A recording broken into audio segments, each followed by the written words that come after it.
ជំរាបសួរសួស្តីអ្នកទាំងអស់គ្នាខ្ញុំជួន Sigma Welcome to Basic Human Talk ថ្ងៃនេះចេញពីធ្វើការស្ដាយកៅអៅអញ្ចឹងទៅខ្ញុំចង់មកនិយាយជាមួយអ្នកទាំងអស់គ្នាតទៅនឹងការសំលុយបន្តិចយើងដឹងហើយថាសេដ្ឋកិច្ចបច្ចុប្បន្នហ្នឹងគឺមានការប៉ះពាល់ទៅមនុស្សសឹងតែគ្រប់គ្នាហើយអញ្ចឹងទៅខ្ញុំចង់មក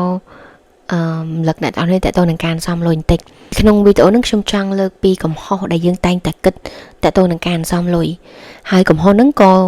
ជាកំហុសមួយដែលខ្ញុំធ្លាប់បានធ្វើការពីនៅក្មេងដែរនៅពេលដែលបានអានសៀវភៅមួយក្បាលដែលមានចំណងជើងថា The Psychology of Money គឺ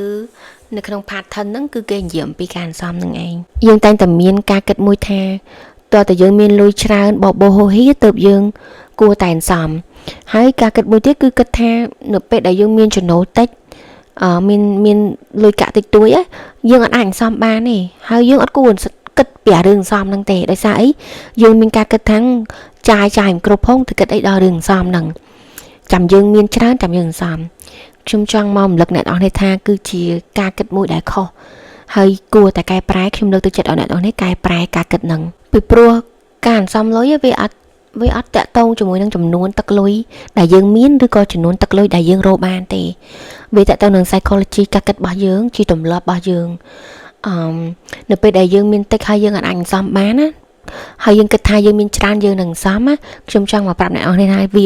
វាអាចទៅរួចទេកាលណាយើងអត់ដែរមានទម្លាប់សន្សំក៏ប៉ុន្តែការសន្សំលុយគឺតាក់ទងនឹង habit ដែរគឺ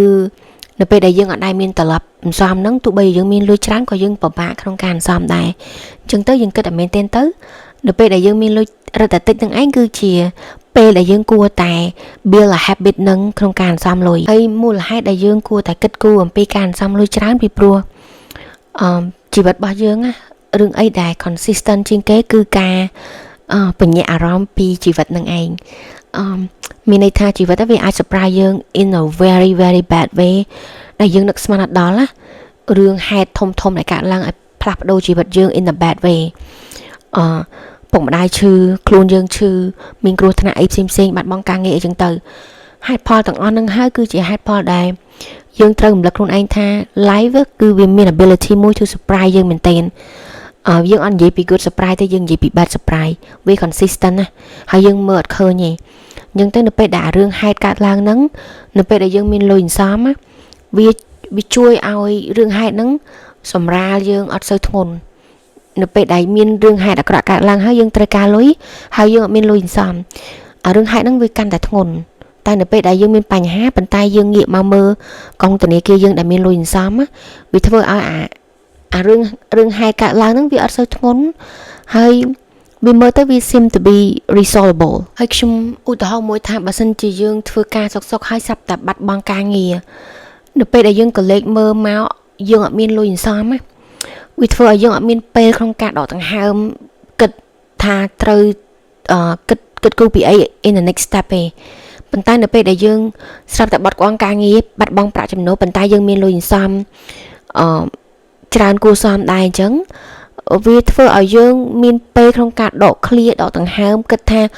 what is the next step បន្ទាប់ពី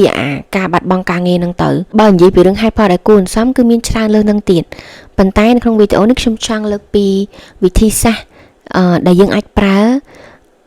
ដើម្បីឲ្យយើងសន្សំលុយបាន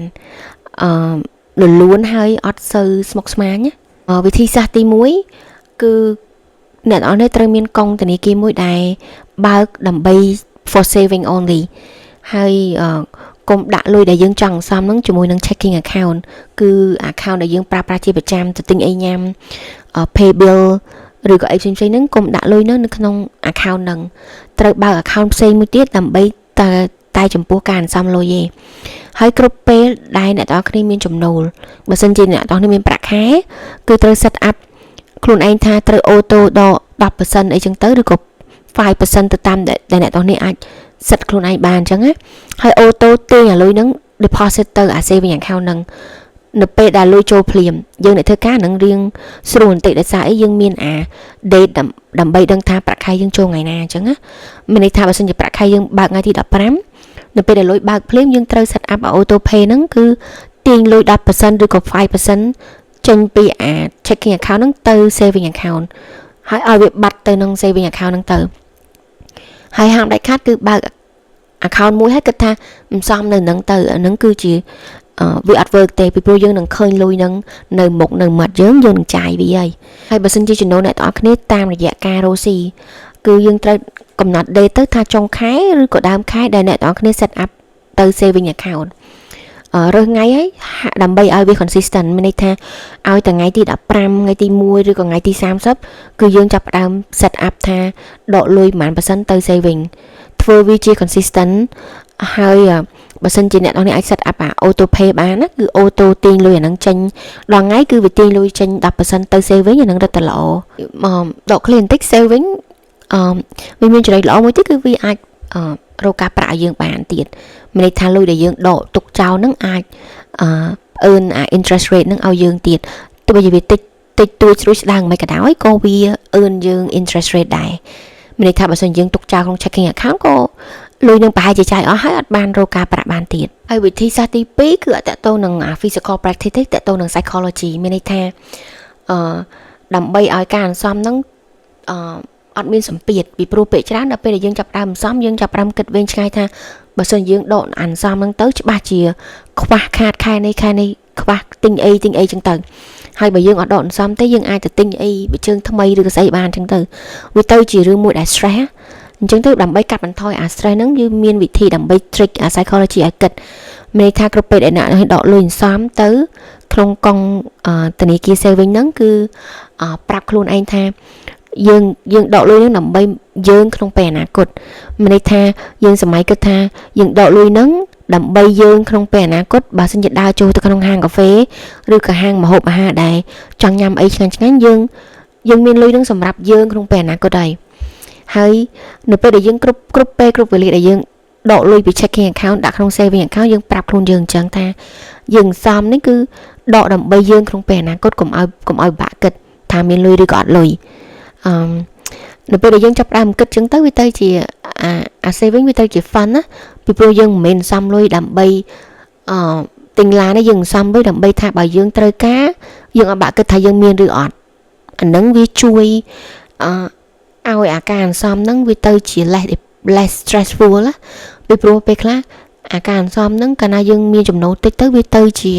សម្ពាធណាយើងចេះគិតថាប្រើសិនទៅពីព្រោះយើងចំណូលតិចអីចឹងទៅយើងបដូរការគិតអញ្ចឹងវិញអញ្ចឹង physical practice គឺយើង set up two account ផ្សេងគ្នាហើយមាន deadline មានអីត្រឹមត្រូវដើម្បី pull the money